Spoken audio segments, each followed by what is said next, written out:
तो आज neonatal resuscitation programme के बारे में जानेंगे। अब ये न्यूनेटल रिससिटेशन प्रोग्राम क्या है कि जब भी बच्चा डिलीवर होता है तो बच्चे का जो भी ट्रांजिशन है मां के पेट से एक्सटर्नल एनवायरनमेंट में, उसमें कोई दिक्कत ना आए, बच्चा उसमें से रिकवर हो जाए, अच्छे से सांस ले और एक इंडिपेंडेंट जीवन जी सके, इस हिसाब के लिए हमको न्यूनेटल रिससिटेशन प्रोग्राम दिया हुआ है। अब ये क्यों जरूरी है? क्योंकि मां के पेट में बच्चे को सांस लेने की जरूरत नहीं रहती, वो जुड़ा हुआ होता है नाल से, और उसके कारण प्लासेंटा से बच्चे को सारा ऑक्सीजन और जो भी न्यूट्रिएंट्स है उसकी जरूरत का सारी चीजें मिलती है और वही एक्सक्रीट भी करती है ना। तो जब भी बच्चा बाहर आता है वो असल में रोता है मतलब सांस लेता है। तो अगर इसमें अगर कोई दिक्कत हो जाए तो बच्चे के ब्रेन को ऑक्सीजन की कमी हो सकती है और बच्चे को डैमेज हो सकता है, ब्रेन को डैमेज हो सकता है, हार्ट को डैमेज हो सकता है, बच्चा सीरियस हो सकता है ना। तो ये चीजें होने के लिए उन्होंने कंसेप्ट दिया है गोल्डन 1 मिनट, मतलब पहले 1 मिनट में ही जन्म के बच्चे ने सांस लेना चाहिए। अगर बच्चा सांस नहीं ले पा रहा तो हमें उसको देना चाहिए। क्यों? ताकि बच्चे को ऑक्सीजन की कमी ना हो जाए। इसके लिए ये न्यूनेटल रिससिटेशन प्रोग्राम बनाया है। अब न्यूनेटल रिससिटेशन प्रोग्राम में हमको ये तैयारी पहले से लेनी है। जब बच्चा डिलीवर हो गया तब भाग रहे ऐसा नहीं है ना। कभी अगर सीजर है तो इंडिकेशन क्या है सीजर का। दूसरा, मदर को कोई रिस्क फैक्टर है क्या, एंटीपार्टम हीमोरेज है तो ब्लीडिंग हो रही है तो हम एंटिसिपेट कर सकते हैं कि बच्चे का हीमोग्लोबिन कम रह सकता है ना। दूसरा, अगर मां का गर्भ में अगर गर्भजल कम है, एमनियोटिक फ्लूइड कम है, जिसको हम ओलिगोहेटेरोमनियस बोलते हैं, तो ये जिन बच्चों में ओलिगोहेटेरोमनियस कम है उनको सांस में दिक्कत लेने की तकलीफ रहने के ज्यादा चांसेस रहते हैं, क्योंकि उनके लंग्स बराबर से बने नहीं रह सकते। हो सकता है हाइपोप्लास्टिक लंग रहे उनमें, ठीक है। किसी इसमें अगर बताते हैं कि गर्भजल ज्यादा है, पॉलीहेटेरोमनियस है, तो ऐसे स्थिति में बच्चे को इसोफेजियल अट्रेजिया रह सकता है ना। इसोफेजियल अट्रेजिया मतलब अन्न नलिका है वो बनी ना हो, तो ऐसे इसमें भी हमको तैयार रहना पड़ेगा, क्योंकि वो बच्चे को आईसीयू एडमिशन लगेगा, उसको आप मां के पास नहीं दे सकेंगे। फिर मां को कौन से मेडिसिन मिले हैं वो भी इंपॉर्टेंट है। प्रेगनेंसी इंड्यूस हाइपरटेंशन है, इक्लेम्शिया है, तो उसमें मैक्सल्फ देते हैं, मैक्सल्फ दिया है, सिडेशन दिया है, तो उसमें भी बच्चा थोड़ा सा डिप्रेस्ड रह सकता है। ये भी आपको बच्चे को असिस्ट करना पड़ेगा ये प्रोसेस में, है ना। फिर अगर प्रीमैच्योर बेबीज है तो उस हिसाब से आपको तैयारी रखनी पड़ेगी।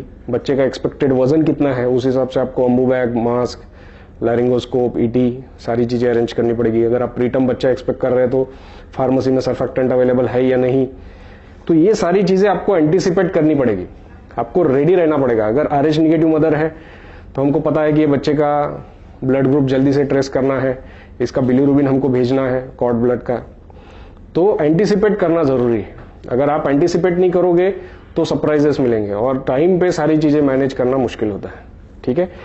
दूसरा, आपको रिलेटिव से बात करके रखनी है। अगर कोई बच्चे को कोई इंडिकेशंस है जो बच्चे के लिए सीजर हो रहा है, जैसे बच्चा प्रीमैच्योर हो रहा है या फिर मदर को डायबिटीज है और इंसुलिन लग रहा है और आप बच्चे को एडमिट करने के बारे में सोच रहे हैं, तो पहले ही काउंसिल करके रखना है रिलेटिव को। ऐसा नहीं कि टाइम पे बता रहे, उनको पता होना चाहिए कि ऐसा ऐसा हो रहा है ना। तीसरा, आपको टीम आपकी रेडी होनी चाहिए। तो अगर न्यूबॉर्न आप रिसीव करने जा रहे हैं तो कम से कम 4 लोग होने चाहिए। एक जो प्राइमरी कंसल्टेंट पीडियाट्रिशियन है, एक सिस्टर जो उनको असिस्ट करेंगे, एक जो ड्रग्स और सारी चीजें देंगे, और एक जो सारे इसका टाइमिंग लिखेंगे कि कब क्या लगा, कैसे लगा, सब चीजें नोटिफाई करने के लिए। अगर आप एंटिसिपेट कर रहे हैं कि बहुत ज्यादा मुश्किल डिलीवरी कुछ होने वाली है, बच्चा बहुत ज्यादा सिक आने वाला है, तो प्रेफरेबली 2 कंसल्टेंट होने चाहिए, है ना। तो ये आइडियल कंडीशन है। अगर हमको पता है कोई इंडिकेशन नहीं है तो 3 लोगों में भी चीजें हो सकती है, लेकिन आइडियली 4 लोग चाहिए। और अगर बहुत ज्यादा क्रिटिकल बच्चा एक्सपेक्टेड है तो 2 कंसल्टेंट होने चाहिए, सीनियर आदमी होना चाहिए। तो ये टीम को भी ब्रीफ करके रखना है, सबको उसका रोल पता होना चाहिए। जैसे मैंने बता दिया कि आप ड्रग्स देखोगे, आप मुझे असिस्ट करोगे और आप टाइमर रहोगे, उनको पहले से पता होना, टाइम पे रोल असाइन नहीं कर। तीसरा है, आपके पूरे इंस्ट्रूमेंट आपको चेक करके रहना है। ऐसा नहीं है कि बच्चा आने के बाद सब लोग भाग रहे कि ये नहीं मिल रहा, वो नहीं मिल रहा, ये काम नहीं कर रहा, वो काम नहीं कर रहा। तो जो भी सिस्टर ये स्टेशन देखते हैं, ओटी और लेबर रूम के बीच में हमने इन्फेंट रिससिटेशन एरिया बना के रखा हुआ है। तो वहां पे जो भी सिस्टर वहां का ओवर लेते हैं उन्होंने सारी चीजें देखनी चाहिए। हमने NICU में भी ये सारी चीजें रोज चेक करनी चाहिए। उसमें हमने देखना चाहिए हमको क्या क्या चीजें लगेगी। सबसे पहले तो वार्मर काम करना चाहिए, उसका प्रोब बराबर होना चाहिए, है ना। अगर प्रोब नहीं है तो फिर चीजें टेम्परेचर से वो सेंस नहीं करेंगे। फिर मॉनिटर उसके ऊपर आना चाहिए। एक न्यूपफ हमेशा होना चाहिए, है ना। जो भी इन्फेंट रिससिटेशन एरिया है वहां पे न्यूपफ होना जरूरी है। न्यूपफ क्यों चाहिए? क्योंकि अगर आप बच्चे को PEEP देना चाहते हैं तो आप उसको बिना न्यूपफ के नहीं दे सकेंगे, या फिर आपको CPAP होना चाहिए। तो न्यूपफ और CPAP में क्या फर्क है? न्यूपफ से आप उसको वेंटिलेट भी कर सकते हैं, जैसे बैगन मास देना है तो वो भी दे सकते हैं, और PEEP भी दे सकते हैं। CPAP से आप सिर्फ उसको PEEP ही दे पाओगे। तो बच्चा अगर स्पॉन्टेनियसली रेस्पिरेशन नहीं ले रहा है तो CPAP काम नहीं करेगा। ऐसे इसमें आपको न्यूपफ की जरूरत होगी। दूसरा, हमको ब्लेंडर लगेगा। अब ब्लेंडर क्यों चाहिए? क्योंकि हम सब लोग जानते हैं कि ऑक्सीजन एक मेडिसिन है। अगर आप 100% ऑक्सीजन देंगे तो बच्चे को नुकसान होगा, है ना। उसकी आंखें कमजोर हो सकती है, उसके लंग्स खराब हो सकते हैं, और उसके ब्रेन पे भी उसका इफेक्ट पड़ सकता है। तो इसलिए आपको ब्लेंडर होना जरूरी है, ताकि आप टाइट्रेटेड अमाउंट में ही बच्चे को ऑक्सीजन दें। तो जो भी टर्म बेबी है उनका कहना ऐसा है कि टर्म बेबी को तो आप ऑक्सीजन सबसे पहले दो ही मत। पहले कोशिश करो कि वो रूम एयर पे ही रिससिटेट हो जाए। अगर उसके बावजूद अगर वो मेंटेन नहीं करना तो ऑक्सीजन लगाना है। और प्रीमैच्योर बेबीज में भी अगर ऑक्सीजन की जरूरत पड़ी तो शुरुआत हमको 30 से 40% ऑक्सीजन से ही करना है। ऐसा नहीं कि स्टार्टिंग से 100% ऑक्सीजन हम दे रहे हैं। रिसीव करने से पहले हमको 2 बेडशीट चाहिए। एक बेबी जिसमें बच्चे को हम रैप करके लेके आएंगे और उसको ड्राई करने के बाद में दूसरे शीट में उसको रैप करेंगे। तो ऐसे आपको 2 शीट लगेंगे। एक रोल बैंडेज आपको बना के रखना है ताकि बच्चे को पोजीशन दे सके। रिससिटेशन ट्रॉली पूरी रेडी होना। अब रिससिटेशन ट्रॉली में क्या क्या चाहिए? आपको हर साइज का मास्क चाहिए, आपको अम्बू चाहिए, अम्बू बैग चाहिए। अम्बू बैग अगर आप प्रीटर्म बेबी एक्सपेक्ट कर रहे हैं तो 250 ml वाली अम्बू बैग आपको रखनी पड़ेगी, ठीक है। लैरिंगोस्कोप के ब्लेड्स हर साइज के होने चाहिए। आपको इसको चेक करके रखना है। ऐसा नहीं कि सिर्फ लैरिंगोस्कोप ले लिया और टाइम पे काम नहीं किया। तो आपको इसको चेक करके रखना है। फिर आपको एक्स्ट्रा ब्लेड्स भी रखने हैं, एक्स्ट्रा ब्लेड्स भी अवेलेबल होने चाहिए। फिर आपको एड्रेनालिन का इंजेक्शन प्रिपेयर करके रखना है। तो 1 ml एड्रेनालिन लेना है, उसको 9 ml NS में डाइल्यूट करके 10 ml बना के रखना है। क्यों बना के रखना है? क्योंकि ये टाइम पे डाइल्यूशन करने जाएंगे तो उतना टाइम वेस्ट होगा, है ना। और अगर ये 24 घंटे में यूज नहीं होता तो आपको फेंक देना है, हर रोज नया बनाना है। और इस तरीके से प्रॉपरली लेबल करके रखना है। लेबल करने के बाद में उसके ऊपर डेट भी डालना है, समझे। ये हर किसी को हर रोज करके रखना है, भला ये यूज ना हो। टाइम पे डाइल्यूट करने में बहुत समय जाता है, ठीक। उसके अलावा आपको ET ट्यूब लगेगी, अप्रोप्रिएट साइज की ग्लोव्स लगेंगे। अगर जरूरत पड़ती है तो अम्बिलिकल लाइन, ठीक है। फिर अलग अलग साइजेस के फीडिंग ट्यूब बच्चे के साइज के हिसाब से। अगर आप सक्शन कैथेटर यूज करते हैं तो आप सक्शन कैथेटर अप्रोप्रिएट साइज के ले सकते हैं। अगर फीडिंग ट्यूब से आप सक्शन करते हैं तो फीडिंग ट्यूब अप्रोप्रिएट साइज की अवेलेबल करके रखनी है। फिर चेस्ट लीड लगा, चेस्ट लीड चाहिए हमको। ड्रग्स में हमको चाहिए एड्रेनालिन और विटामिन के। अगर आप विटामिन के बच्चे को, हर बेबी को हम डिलीवरी के बाद देते हैं। उसके बाद cord clamp, suture material, blade, sterile blade चाहिए कॉर्ड कट करने के लिए, या फिर आप अम्बिलिकल, अगर आप अम्बिलिकल लाइन भी डाल रहे हैं तो उस वक्त भी आपको ब्लेड लगेगी, है ना। तो ब्लेड होना जरूरी है।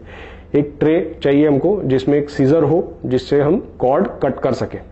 वो स्टराइल सीजर हमको चाहिए।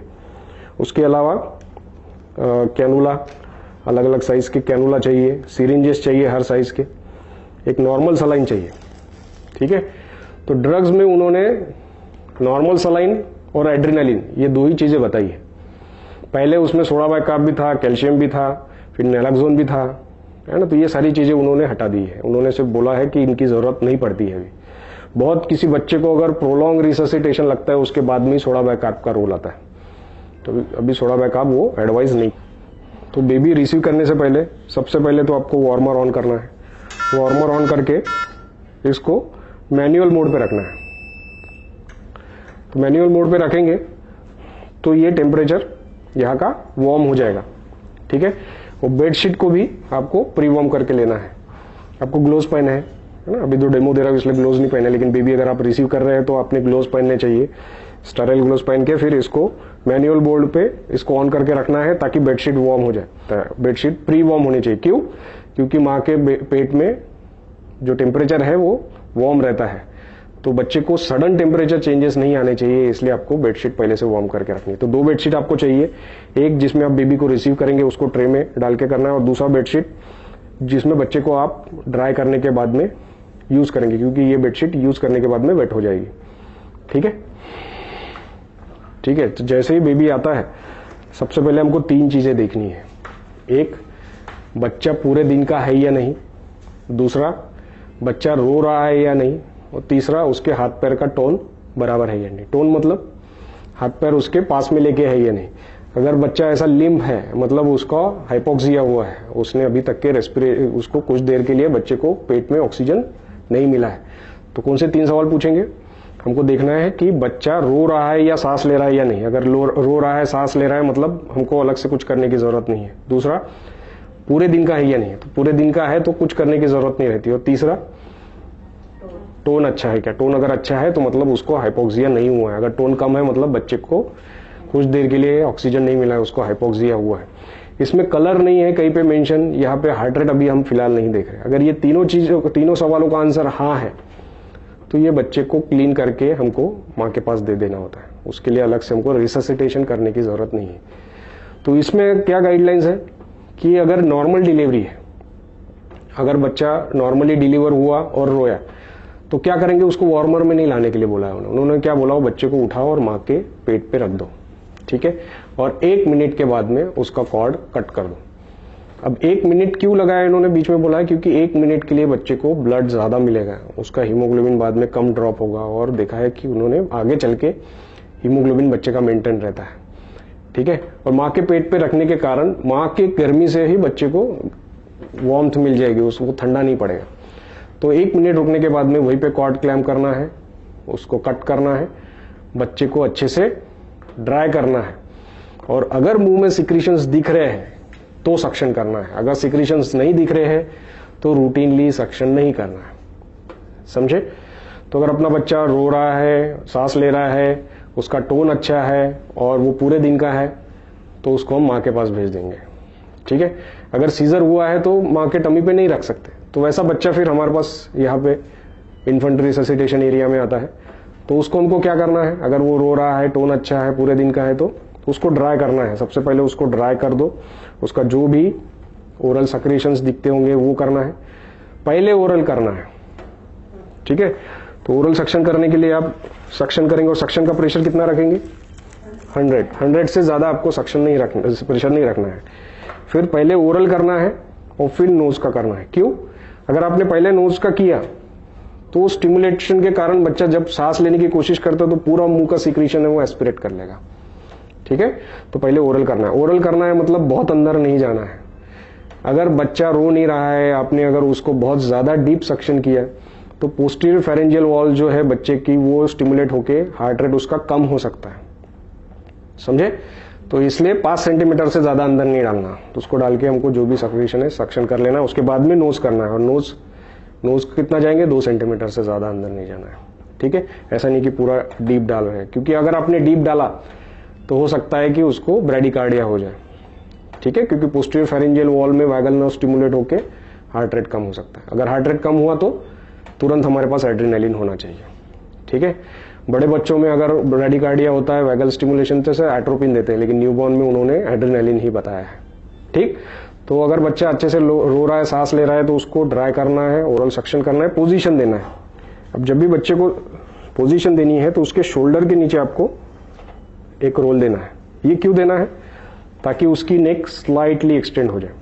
अगर ये आप नहीं देंगे तो क्योंकि बच्चे का सर बड़ा होता है, अब ये न्यूनेट का डमी नहीं है, अदरवाइज न्यूनेट का सर बड़ा होता है शरीर के हिसाब से, तो अगर आप उसको फ्लैट रखोगे तो वो सर बड़ा होने के कारण नेक ऐसी हो जाएगी उसकी, है ना। क्यों? क्योंकि सर बड़ा है। तो उसको एक्सटेंड करने के लिए आपको शोल्डर के नीचे एक शोल्डर रोल देना होता है। तो जब आप शोल्डर रोल देते हैं तो प्रॉपर स्निफिंग पोजीशन आती है। तो ऐसे इसमें बच्चे का एयरवे खुला रहता है, और वो आसानी से सांस ले सकता है। बहुत ज़्यादा एक्सटेंड भी नहीं होनी चाहिए, बहुत अगर एक्सटेंड कर दी, बहुत ज़्यादा फ्लेक्स हो गई तो बच्चा सांस नहीं ले पाएगा। तो स्लाइट एक्सटेंशन होना चाहिए, ठीक है। तो अगर बच्चा सांस ले रहा है, पूरे दिन का है, उसका टोन अच्छा है, तो आपको ड्राई करना है।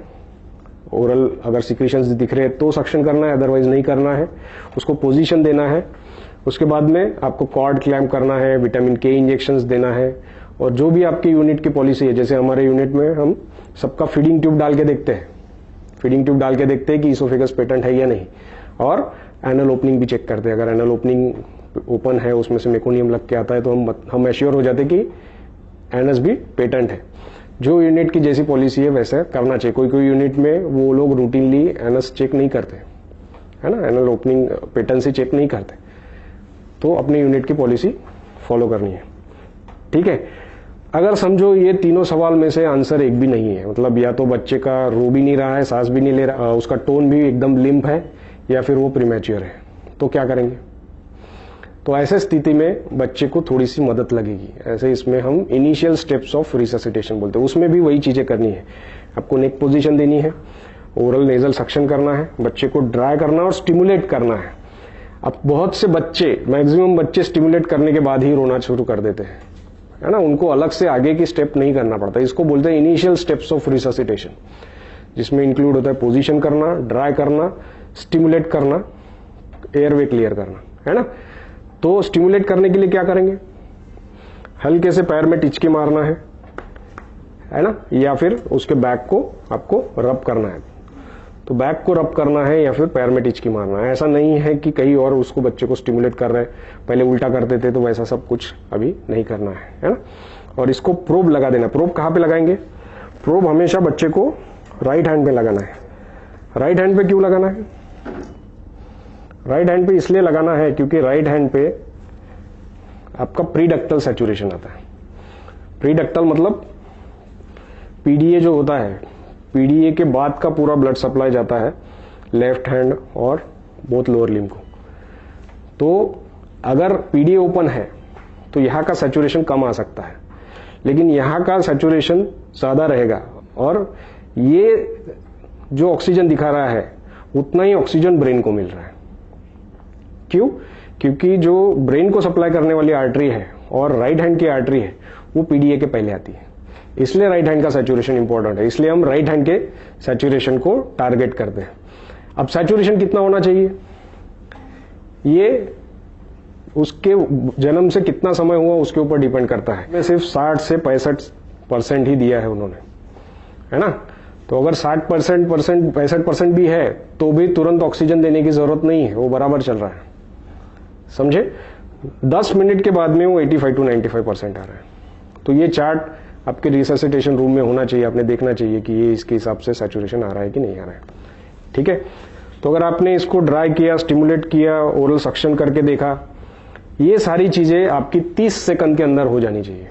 30 सेकंड के अंदर अगर बच्चा अभी भी स्पॉन्टेनियसली रेस्पिरेशन नहीं ले रहा है तो आपने इसको असेस करना चाहिए। असेस करने के लिए क्या करेंगे? अब हमको हार्ट रेट देखना है।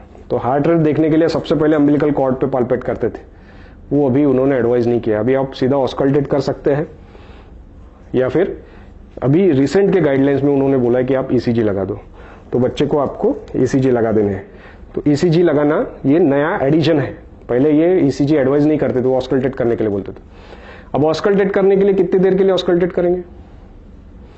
आपको 6 सेकंड के लिए ये ऑस्कल्टेट करना है और उसको 10 से मल्टीप्लाई करना है, ठीक है। अगर आपने 6 सेकंड के लिए ऑस्कल्टेट किया और सिर्फ 6 हार्ट साउंड सुनाई दिए, मतलब उसका हार्ट रेट 60 है। अगर आपने 6 सेकंड के लिए ऑस्कल्टेट किया और उसका हार्ट रेट 10 है उसके 6 सेकंड में, मतलब उसका हार्ट रेट 100 है, समझा। तो आपको बहुत ऐसा 1 मिनट तक के हार्ट रेट नहीं देखना है। क्यों? क्योंकि हर एक सेकंड इंपॉर्टेंट है। जैसा मैंने बताया कि गोल्डन मिनट का कंसेप्ट है।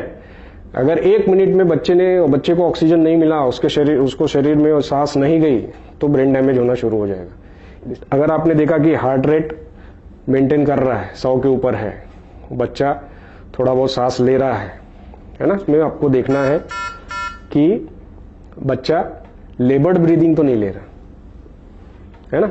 अगर बच्चा लेबर्ड ब्रीदिंग ले रहा है तो उसको ऑक्सीजन देना पड़ेगा। सैचुरेशन मेंटेन नहीं कर रहा, सारी चीजें नहीं कर रहा, तो आपको ऑक्सीजन देना पड़ेगा या फिर आपको उसको सीपैप लगाना पड़ेगा। देखा कि बच्चे को वार्म और स्टिमुलेट करने के बाद हार्ट रेट 100 के नीचे है, बच्चे को रेस्पिरेशन लेने में तकलीफ हो रही है, वो गैस्पिंग तो नहीं कर रहा है या फिर उसको लेबरस एपनिया तो नहीं हो रहा। अगर नहीं है तो उसको रेस्पिरेटरी डिस्ट्रेस है क्या देखना है हमको। अगर उसको डिस्ट्रेस हो रहा है, रिट्रैक्शंस आ रहे हैं या फिर उसको साइनोसिस हो रहा है, तो ऐसे कंडीशन में आपको उसको ऑक्सीजन देना है या फिर अगर प्रीमैच्योर है तो आपको सीपैप कंसीडर करना है और SpO2 को मॉनिटर करते रहना है। अगर समझो इसके बावजूद अगर उसका हार्ट रेट 100 के नीचे जा रहा है, आपने ट्राई कर लिया, स्टिमुलेट कर लिया और उसका हार्ट रेट 100 के नीचे ही है, तो क्या करोगे? तो ऐसे इसमें हमको बैगन मास देना है बच्चे को। तो बैगन मास देने के लिए हमने पिछले क्लास में सीखे थे कैसे देना है करके। तो आपको हेड एंड पे खड़ा होना है, फिर बच्चे को आपको ब्रीथ देना है। अब ब्रीथ देते वक्त बच्चे का वेंटिलेशन होना चाहिए, चेस्ट राइज होनी चाहिए। तो क्या हमने बोला था उसके लिए? Breath 2 3, breath 2 3, breath 2 3। तो ये आपको पहले 5 ब्रीथ देने हैं। Breath 2 3, breath 2 3, breath 2 3, breath 2 3, breath 2 3। 5 के बाद में आपको देखना है कि चेस्ट राइज हो रही है या नहीं। अगर चेस्ट राइज नहीं हो रही है ना, या फिर चेस्ट राइज नहीं हो रही है या फिर हम देख रहे हैं कि सैचुरेशन ऊपर नहीं आ रहा है, तो आपको करेक्टिव चीजें करनी है। करेक्टिव मतलब हो सकता है कि आप बैगन मास बराबर से नहीं दे रहे, तो उसके लिए उन्होंने कुछ करेक्टिव स्टेप्स बताए। तो क्या क्या कारण हो सकते हैं? तो उन्होंने उसके लिए एक निमोनिक्स बना दिया, MR सोपा, है ना, MR सोपा, MRSOPA। तो पहले अगर आपने 5 ब्रीथ देने के बाद में अगर चेस्ट राइज नहीं हो रही है, तो आपने मास्क बराबर पोजीशन है कि नहीं, वो ऐसा तो नहीं है कि मास्क लीक हो रहा है, वो देख चेक करना है। M for mask, R for reposition, आपको नेक पोजीशन चेक करनी है बराबर से है कि नहीं। फिर आपको 5 ब्रीथ देके देखने हैं। अगर squeeze 2 3, squeeze 2 3, squeeze 2 3, squeeze 2 3, squeeze 2 3, इसके बावजूद अगर आपकी चेस्ट राइज नहीं हो रही है, तो आपको नेक्स्ट SO करना है। S is suction of oral airway और ओपनिंग ऑफ माउथ, और उसके बाद 5 ब्रीथ देने हैं। अगर उसके बाद भी बच्चे का चेस्ट राइज नहीं हो रहा, सैचुरेशन नहीं आ रहा, तो फिर आपको प्रेशर बढ़ाना है, PA, प्रेशर देना है, प्रेशर बढ़ाना है, ज्यादा प्रेशर देना है, या फिर अल्टरनेट ब्रीदिंग के लिए देखना है, जैसे इंट्यूबेट करना है, लैरिंजियल मास्क एयरवे देना है। तो उन्होंने निमोनिक्स क्या दिया? MR सोपा। ठीक है, तो ये अगर स्टेज करने के बाद में अगर आप ब्रीदिंग दे रहे हैं, तो जब भी आप बैगन मास्क कर रहे हैं तो 30 सेकंड के बाद में इवेल्युएट करना है। हम बेसिक लाइफ सपोर्ट में क्या करते थे, BLS में 2 मिनट के बाद इवेल्युएट करते थे। यहाँ पे 30 सेकंड में ही आपको इवेल्युएट करना है। तो 30 सेकंड के बाद में फिर से उसका हार्ट रेट देखना है और फिर से आपको उसका सैचुरेशन देखना है। अगर हार्ट रेट अभी 100 के नीचे है लेकिन 60 के ऊपर है, तो आपको ब्रीदिंग कंटिन्यू करना है। ठीक है, सेम रेट से स्क्वीज 2 3, स्क्वीज 2 3, स्क्वीज 2 3, इस तरीके से। कब तक? जब तक कि उसका हार्ट रेट 100 के ऊपर नहीं चला जाता। अगर 100 के ऊपर चला गया तो बैगन मास रोक देना है और हमको देखना है स्पॉन्टेनियसली बच्चा रेस्पिरेशन ले रहा है या नहीं। समझे? तो अगर समझो आपने बैगन मास दिया लेकिन उसके बावजूद हार्ट रेट कम हो गया और 60 के नीचे चला गया, तो फिर क्या करेंगे? तो आपको CPR देना है, चेस्ट कॉम्प्रेशन देना है। तो चेस्ट कॉम्प्रेशन कैसे देते हैं? 1 and 2 and 3 and स्क्वीज। तो 1 and मतलब उस टाइम पे आपको चेस्ट रिकॉइल होने देनी है ना। 1 and 2 and 3 and squeeze and। ठीक है, तो ये एंड क्यों बोला है बीच में? ताकि उसमें आपको रिमाइंड रहे कि आपको चेस्ट को रिकॉइल होने देना है। 1 and 2 and 3 and स्क्वीज। अब जब एक जन रिससिटेट कर रहा है तो वो 2 उंगली से कर सकता है, लेकिन जब 2 लोग रिससिटेट कर रहे हैं तो जो चेस्ट कॉम्प्रेशन दे रहा है उसको जो निप्पल की लाइन है उसके नीचे देना है, जीपी स्टर्नम पे, और ये दोनों हाथ से आपको बैक को सपोर्ट करना है।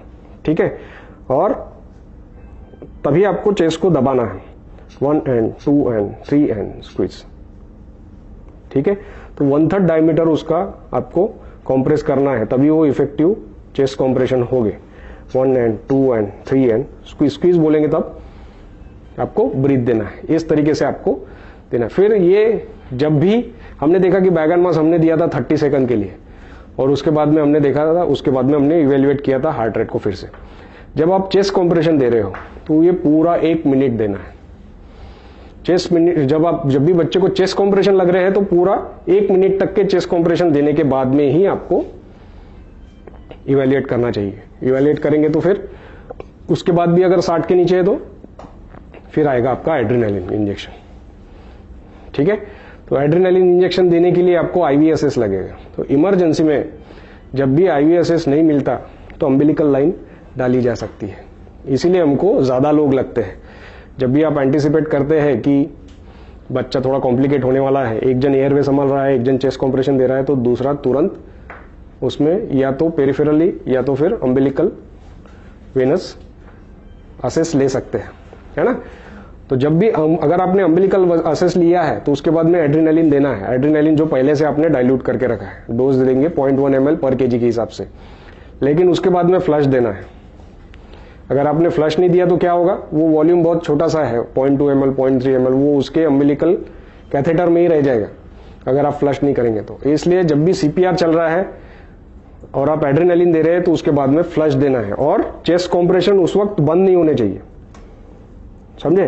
क्योंकि अगर आपने चेस्ट कॉम्प्रेशन बंद कर दिए तो वो सर्कुलेशन में नहीं जाएगा, हार्ट तक के नहीं पहुंचेगा। ठीक है, तो ये फिर से करने के बाद में 1 मिनट बाद फिर से आपको इवेल्युएट करना है हार्ट रेट ऊपर आया या नहीं।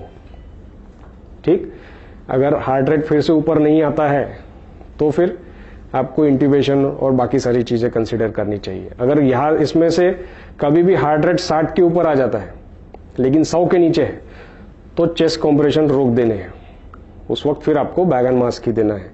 और अगर हार्ट रेट 100 के ऊपर चला जाता है तो आपको बैग एंड मास्क भी रोक देना है और बच्चे को ऑब्जर्व करना है। तो हमने क्या देखा कि अगर 100 के नीचे है और 60 के ऊपर है तो सिर्फ बैग एंड मास्क देना है, 60 के नीचे जाता है तो चेस्ट कॉम्प्रेशन देना है। ठीक है, और चेस्ट कॉम्प्रेशन देने के बाद भी हार्ट रेट 60 के नीचे है तो हमको एड्रेनालिन देना है, समझे।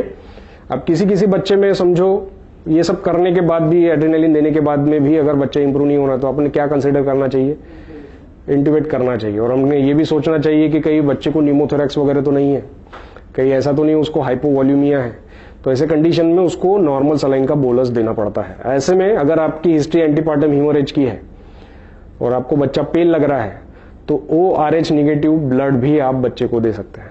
क्यों, क्योंकि ORH निगेटिव को क्रॉस मैच करने की जरूरत नहीं है, वो यूनिवर्सल डोनर है, किसी को भी चल सकता है। इसलिए ORH निगेटिव का ब्लड भी इसमें आप दे सकते हैं, अगर तब तक के आप नॉर्मल सलाइन दे सकते हैं अगर ब्लड लॉस की हिस्ट्री लग रही है तो, समझे।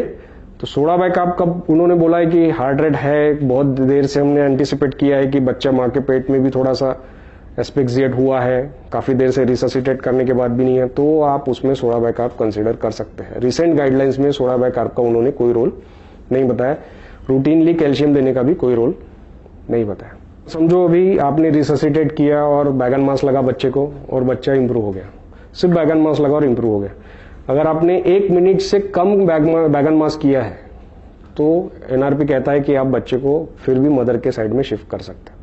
अगर 1 मिनट से ज्यादा लगा है, चेस्ट कॉम्प्रेशन लगे हैं, एड्रेनालिन लगे हैं, तो पोस्ट रिससिटेटिव केयर के लिए एडमिट करना होता है। तो जब माँ के पास शिफ्ट करते हैं हम तो उसको ऑब्जर्वेशनल केयर करते हैं कि सिर्फ बच्चे को ऑब्जर्व करना है। 1 मिनट से कम ये लगा है, बैग एंड मास्क लगा है, बच्चा अच्छा है, अच्छे से रो रहा है, तो उसको मदर साइड शिफ्ट कर दो, उसका कलर देखो, उसके सैचुरेशन मॉनिटर करो, उसके रेस्पिरेशन को मॉनिटर करो, उसको फीडिंग दो, उसके शुगर्स मॉनिटर करो। सब अच्छा है तो बच्चे को माँ के पास रख सकता है। इसमें अगर कोई भी दिक्कत आती है किसी भी चीज में तो उसको वापस एनआईसीयू में लिया जा सकता है। अगर 1 मिनट से ज्यादा का बैग एंड मास्क लगा है, चेस्ट कॉम्प्रेशन लगे है या फिर एड्रेनालिन वगैरह लगा है, तो ऐसे बच्चे को हम पोस्ट रिससिटेटिव केयर के लिए एनआईसीयू में एडमिट करते हैं। पोस्ट रिससिटेटिव केयर मतलब ऐसा बच्चा जिसको थोड़ा सा हाइपोक्सिया हुआ है, जिसको ट्रांजिशन में प्रॉब्लम हुए हैं, उसको कुछ देर के लिए ऑक्सीजन और सारी चीजें लगी है, तो ऐसे बच्चे को आईसीयू में एडमिट करेंगे। और अगर आप बर्थ एस्फिक्सिया हुआ है, चेस्ट कॉम्प्रेशन सारी चीजें लगी है, तो उसको आपको ब्रेन को सिलेक्टिव हेड कूलिंग या फिर कंप्लीट बॉडी कूलिंग कर सकते हैं। अब इसमें उन्होंने क्या कहा है कि ब्रेन हेड का या फिर पूरे बॉडी का टेम्परेचर 33.5 पे रखना है। ठीक है, 33.5 क्यों, तो उस टाइम पे ब्रेन के मेटाबॉलिज्म कम हो जाता है और जो डैमेज है हाइपोक्सिया का वो एकदम मिनिमम हो जाता है। तो ये स्टैंडर्ड गाइडलाइंस है 33.5 डिग्री सेल्सियस में। तो उसके लिए आप मिराक्रेडल यूज कर सकते हैं या फिर जो बॉडी कूलिंग मशीन्स आते हैं उसका उपयोग कर सकते हैं। प्रीमैच्योर बेबी आता है, तो प्रीमैच्योर बेबी में बैगन मास देके आप पीप नहीं दे सकते, तो ऐसे में आपको नियोपॉफ यूज करना है ना। और नियोपॉफ कर सकते हैं, बहुत से यूनिट में वो सर्फेक्टेंट भी वही डाल देते हैं। अगर ऐसा लगा कि बहुत प्रीमैच्योर बच्चा है, ऑक्सीजन है, रिट्रैक्शंस है, पक्का इंटुबेशन लग रहा है, तो ऐसे पेशेंट को वो लेबर रूम में ही सर्फेक्टेंट दे सकते हैं, ठीक है। और प्रीमैच्योर बेबीज को अगर आपको रिससिटेट करना है तो उसका ऑक्सीजन 30 to 40% ही रखना है। उसके बाद अगर वो फिर भी मेंटेन नहीं कर रहा तो आप 100% तक बढ़ा सकते हैं, लेकिन शुरुआत 30 to 40% से ही करना है। और अगर टर्म बेबी है तो उसको उन्होंने बोला कि रूम एयर पे ही रिससिटेट करो।